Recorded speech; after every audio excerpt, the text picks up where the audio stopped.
அத்திவரதரை தெரியும். ஆனா கும்பகோணம் அத்திவரதரை தெரியுமா?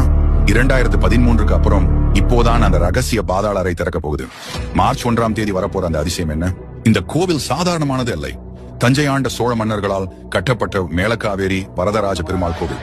முகலாயர்கள் படையெடுப்பின் போது விலைமதிப்பற்ற அத்தி மரத்தாலான பெருமாள் சிலையை பாதுகாக்க கருவறைக்கு அடியே ஒரு ரகசிய பாதாள அறையை உருவாக்கினாங்க. காத்திருப்பவர் கடவுள் என்றால் அவர் வரதராஜ பெருமாள். உங்களுக்கு வரதராஜ பெருமாள் பிடிக்குமா? லைக் பண்ணுங்க. அத்திவரதர் காஞ்சியில் 40 வருஷம்னா இங்கே 12 வருஷத்துக்கு ஒரு முறைதான் வெளியே வருவார். கடைசியா 2013 தரிசனம் கொடுத்தாரு. அதுக்கு முன்னாடி 98 வருஷங்களுக்கு ஒரு முறை நடக்கிற ஒரு அபூர்வ சுழற்சியும் இந்த சிலைக்கு உண்டுன்னு சொல்லப்படுது.